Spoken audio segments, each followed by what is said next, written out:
Hello everyone and welcome back to another episode of our F1 24 Driver Career Mode. This week we're in the famed streets of Monaco, coming off our best results of the season.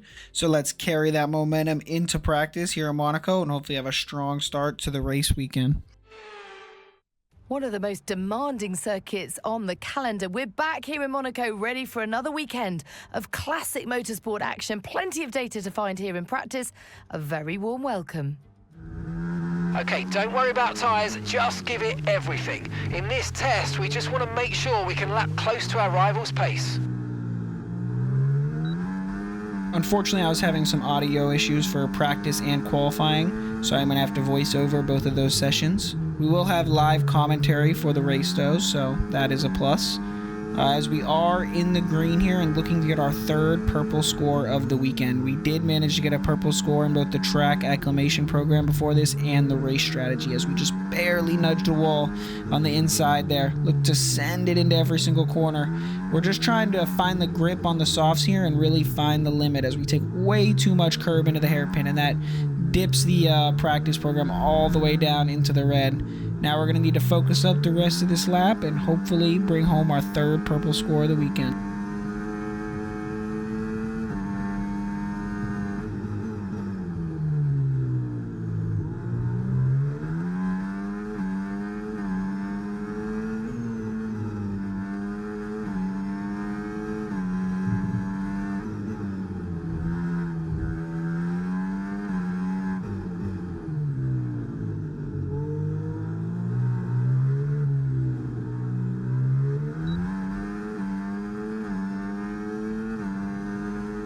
Okay, test complete, and that was a really good job. What an incredible practice session that was. But the fun doesn't stop here, though. Join us again as the rest of the weekend unfolds. We managed to get a purple score with a pretty terribly executed lap, honestly, and get P9 in FP1. So we know we have a lot to improve on in qualifying, and hopefully we can get a decent grid position for the race. Here we are for our second attempt at putting a good lap down here in qualifying. We already went out once and got a delta down, but we know we're going to have to improve if we want to make it into Q2. And everyone knows how important qualifying is here in Monaco. 6/10 up on the delta. We need to be committed through the rest of the lap. Mind that just front touch the wing, it's wall going and to need get wing replacing if it damage. takes too much We damage. gotta make sure to just bring it home, and hopefully this lap will be enough to make it through.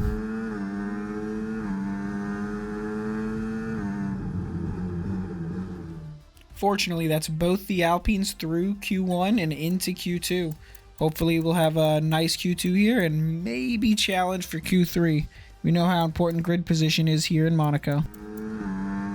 48 seconds left in Q2 here. We will not have time to get around and do another lap. We need to lay it all on the line here, put a good lap, and hopefully make it into Q3. And that's just 30 seconds left in the session.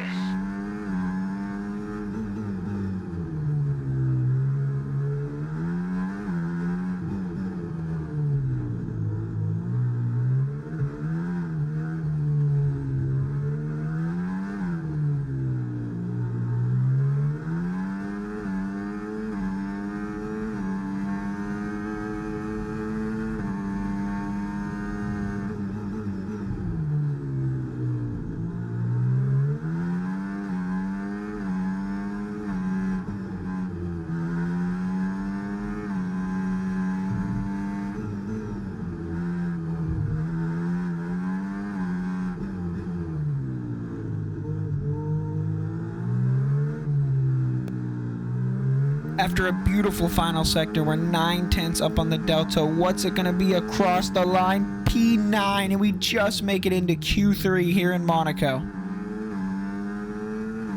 I managed to put down arguably my best qualifying lap of the season here, so I'm not going to ruin it with any commentary. I'm just going to let you guys enjoy a lap around one of the hardest tracks on the calendar.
That's P5, our best qualifying effort of the season. What a mega lap at a track that it is most important to qualify.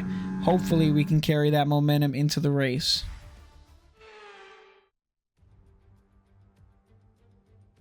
A proper road race, and in the true meaning of the word. That's how Mr. Monaco, the late great Graham Hill, once described this iconic event. The cars we drive have come a long way in the intervening half-century, but still we race on those same public roads beside the Mediterranean. There's no victory more coveted than that of the Monaco Grand Prix. The astonishing Circuit de Monaco is, for all intents and purposes, virtually unchanged since its inaugural race back in 1929. The faster cars of today ensure the 19 corners past the casino and along the seafront remain as thrilling as ever. A 2.1 mile lap here takes us around an entire country, yet never more than inches from the race-ending barriers.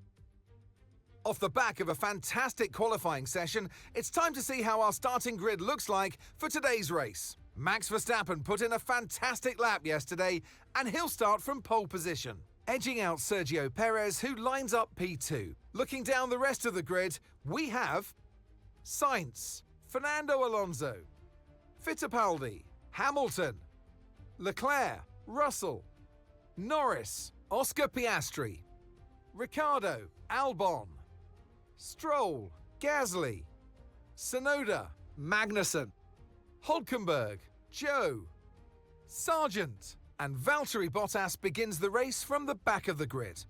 And now it's time to head down to the track. And alongside me in the commentary box, my old friend, Anthony Davidson. Look, we know it's not where you start, it's where you finish. But let's talk about the start now. What's there to help the drivers get away well? Big pressure at the start of the race, Crofty, for all of them up and down the grid, no matter where you are. But the drivers these days, they practice, practice and practice. They have rigs with them at the circuit where they can sit down with the actual steering wheel from the real car, and they've got lights that they react to. The clutch paddle is tailored around the driver's hands, around their fingers, so they can have optimum position before they start. So there's so much thought and effort that goes into getting these cars off the line. With this being a high downforce circuit, we're not going to have quite the same top speed we have at other tracks. The good news is, though, it's going to make our DRS even more effective than normal. So try to make the most of it during the race and quali if you can. Here we are on the grid in the famous streets of Monaco, starting in P5, our best qualifying effort of our career and of the year. Hopefully, we can have a nice, decent, clean race here. As for our strategy, we are going to start on the mediums and then go to the hards. Here we are on the grid with those 5 red lights. And the route, the Monaco Grand Prix is underway.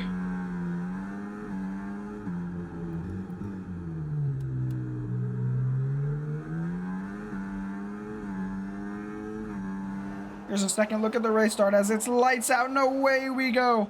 Max Verstappen gets an amazing launch off the line and secures the lead into turn 1 as his teammate Sergio Perez looks to back up the field here and let the Dutchman secure another victory here and put his stamp on the season.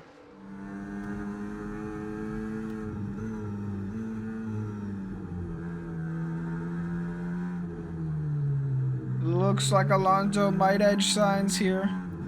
I'm not sure. Sainz has the preferred line. Now Alonso's going to have the preferred line into the hairpin here. Can they make it stick side by side into the tightest corner? They do. Now Sainz will have the preferred line through 2 straight corners. Oh, as he clips the wall with his right rear. And they're still side by side going into the chicane here.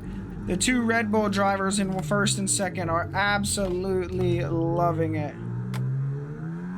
Here's another look how Carlos Sainz just barely clips his back tire on the wall there. You know that cost him a little bit of tire wear there. And then we'll fast forward a little bit here into the chicane as Fernando Alonso does the very same thing on his left rear tire, and Carlos Sainz is able to secure the position.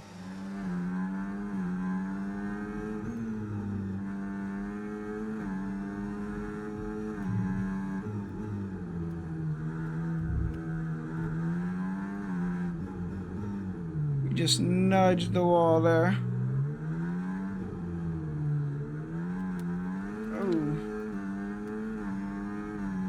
A little bit of oversteer on the DRS rear is being tires enabled there. this lap, making your car ahead. They're going to be giving off dirty air, which is going to affect our tyres, so try to get past. That's the first warning of the Grand Prix. Gotta be extra careful the rest of it. Purple in Sector 1, we need to be extra committed here through the chicane to try to get back in Alonso's DRS. Almost breached track limits, but we somehow got it within.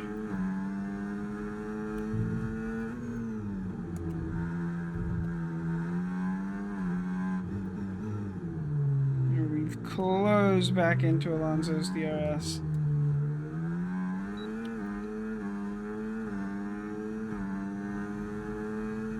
As Hamilton has lost touch with the front pack on those hard tires. He is struggling.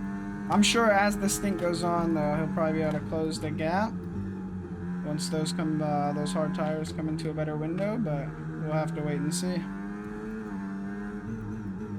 As Carlos Sainz has closed right back into the two Red Bull drivers. The hard tires, definitely not the tire you want to be on to start this Grand Prix. We're staying with Fernando and Sainz here. It's honestly the goal. I'm probably going to try to pit on lap 11, I think, instead of lap 12, and maybe go for the undercut on him. We know how powerful the undercut is here at Monaco. And, yeah, if we could jump both of them, maybe be in P3, maybe even jump Perez, depending on how close we are, but, I mean, his hard tires should start to get better, yeah, during these last 6 laps, and he may pull back out on the gap. The hometown hero, Charles Leclerc, is right behind me now. I'm sure after last week winning in Imola, he probably predicted to do a little bit better here at his home race. Probably quite upset to be all the way back in 6th place.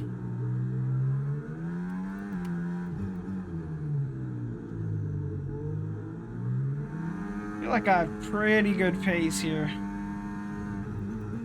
I'm able to keep with Fernando quite easily, but I can never get to the back of him to make a move into like the chicane or down the front straight. I can never get close enough. It really is just the story of Monaco. You're just stuck wherever you end lap 1. Okay, Enzo, Alonso's ahead of you. They're holding us up now, so let's please try and get past as soon as possible and get on with our race. Push, push. Oh, our race engineer wants us to get by Alonso. I don't know if that's gonna happen. It's pretty impossible to make a pass here. And he gets such a good drive on exit there. And this would be our best opportunity to try to make a move, but we can just never get close enough. Because I thought I was gonna get my second warning of the race right there, but somehow we got really lucky and didn't. That was very close. I am in a box on Right, lap let's 11. have you in at the end of this lap, please. We're close enough to Sainz and Alonso where I think I can undercut both of them. We just need a critical outlap.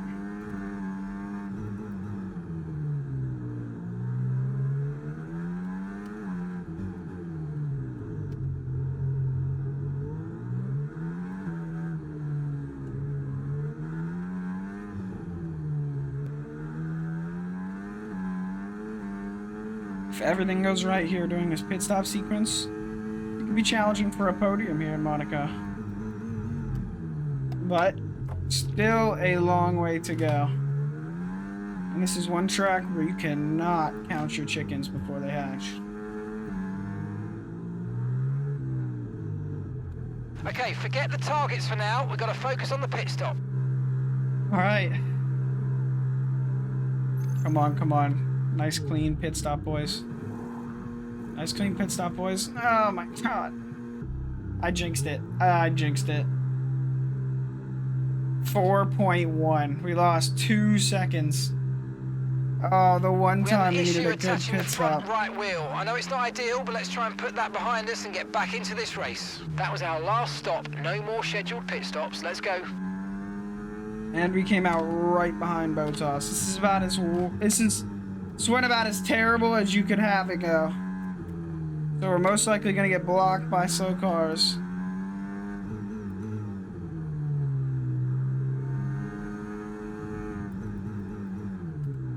Gotta make the move here on Botas.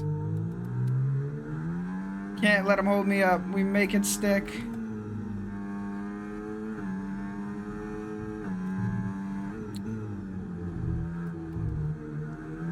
Hey, at least that brought a little action. As they probably are going to have Sargent do one more lap too, unfortunately. Don't know what kind of Ferrari Enzo, strategy that's that is, Sargent but... just ahead. Push hard. Come on, mate. No! This is it. Let's try and get I past them hate quickly. Logan, bro. Oh my god, I'm an idiot for trying that move, honestly. Here's another look at our very stupidly attempted dive bomb on Logan Sargent, as we just lose a slight piece of our right front wing there, and it's gonna cost us dearly the rest of this race. Oh, I'm an idiot. I tried to pass him in a terrible spot. I should have been more patient. Luckily, it's slight wing damage. I think we're gonna be okay. Question is do we beat out Sainz? Okay, gap we ahead. don't. 4.2 seconds. Sainz, we would have beat him out too if... Oh, it's so unfortunate. We would have beat out Sainz if not for Logan Sargent. Oh, and that wing damage is rough as Charles Leclerc looks to our outside. Still couldn't tell who it was. It's Hulkenberg. Has blown his engine clear. here with just 12 short laps to go in Monaco.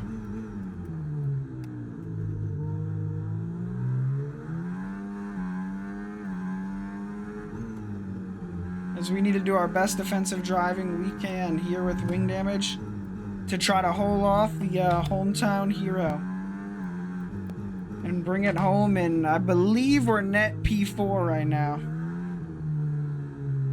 Do we beat Russell and Ricciardo out of the pits? That is the question. As George Russell hits the overcut on us because of our wing damage. That is... Oh no, that's The Perez. Red Bull drivers just moved into first place. Okay. That actually had me scared. I thought George Russell really did overcut us. I was gonna be sad. We actually almost undercut Perez. We've gotten all the way to the back of him there. But not quite able to do it. Probably actually could have undercut Perez if we didn't get wing damage.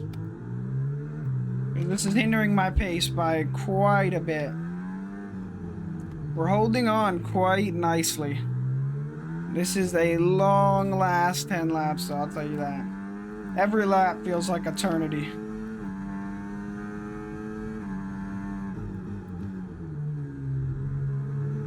I've just now realized Carlos Sainz got a massive undercut on Sergio Perez there. And now he is P2, so you're the 1 and 2 in driver standings is now 1 and 2 in the race. So they're gonna keep the race for the driver standings very, very close. Also, Carlos will potentially have the better tires later in the race. I mean, he is on the harder compound, but he also did pit a good amount of laps earlier, so I think it'll even out. 8 laps to go here in Monaco. Can we bring home our best finish of our career? 4th place. We've gotten 5th place twice. 5th place last week, actually, for the 2nd time. So if we can get a 4th here and continue that momentum, it would actually be massive and show that we are not here to play around. The impatience behind Logan Sargent really cost me a lot in this race. That's where my inexperience of being a rookie F1 driver really came into play. First time at Monaco, and we let something like Tire that get to condition us. still looking good.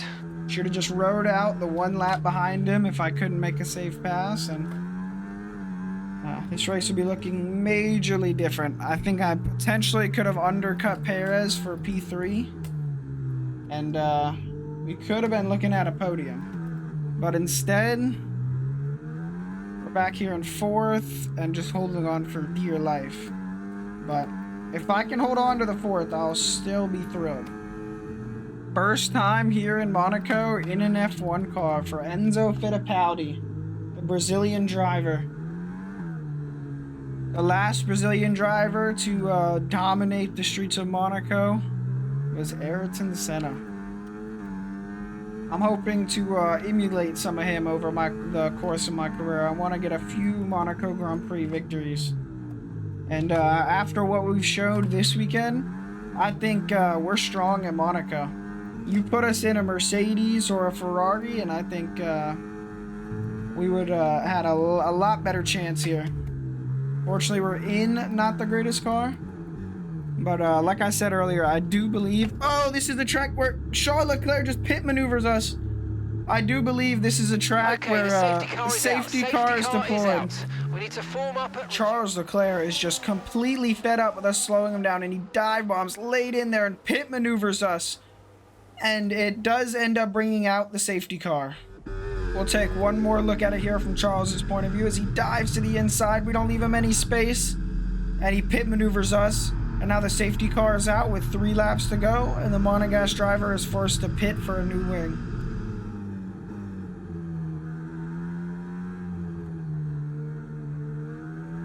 George Russell and Fernando Alonso have been disqualified here in the Grand Prix.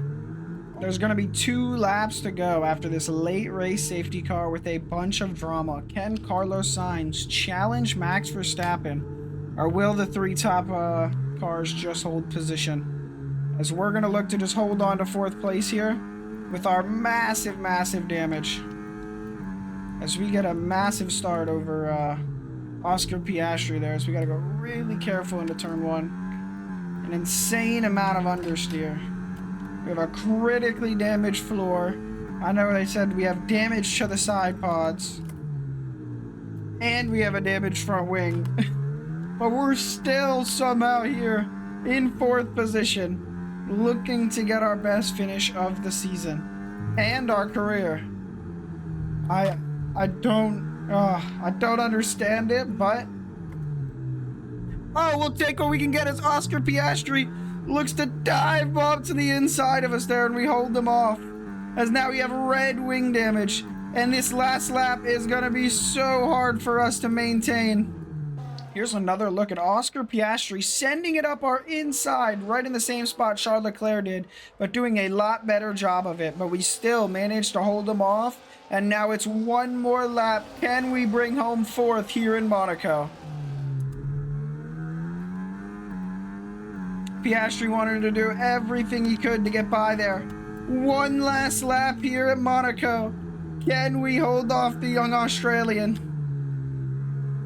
And Lewis Hamilton behind. Something tells me that if Oscar gets through, Lewis is going to want through as well.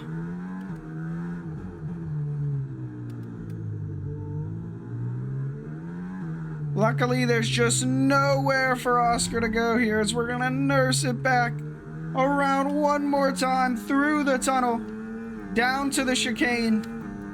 We're going to have to be extra careful right here as the car is massively damaged. We broke before the 100-meter board. Oh, catch our right rear tire on the wall, as this has been our sloppiest race, yet somehow we may be able to bring it home in P4. Just gotta nurse it back. Oscar's gonna look to make a move here like he did before. We're gonna go to the center of the track to go defensive as Max Verstappen wins here in Monaco, and we're able to just bring it home in P4. Let's go. And that's the end of the race. We'll see you in Parc Fermé.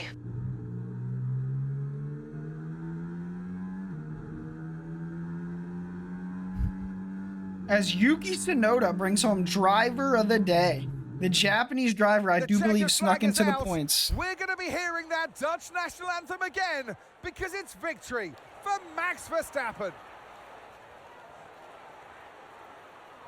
This race really mattered for them today, Crofty. You know, it's close in the Drivers' Championship. You feel that pressure as a driver as it gets towards the end of the championship. And, you know, it's a big relief. It's a weight off of your shoulders, and you'll know that it was a job well done.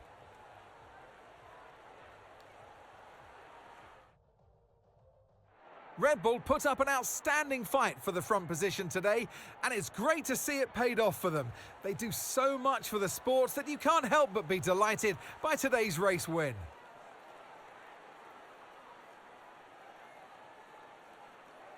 The top two in the driver's standings, 1 and 2. And Sergio Perez with, I believe, his best result of the year, finally bringing home some much-needed points for Red Bull.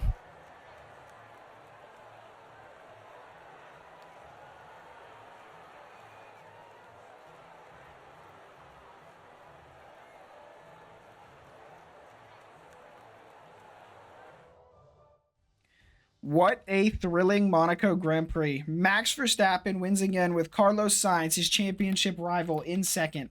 It is now a 2-point gap in the standings with Carlos Sainz just barely behind, as Lando Norris is kind of losing touch with the front two. As for me and Pierre, I now have a 15-point gap over my teammate, and it's looking like I'm close to challenging Russell for P9 here in an Alpine, so I can see why Mercedes thinks maybe if I was in that car, you know, we could be challenging with, you know, Ferrari or Red Bull. But as for the Constructors' Championship, Ferrari now leads by just a mere 12 points and 37 points over McLaren.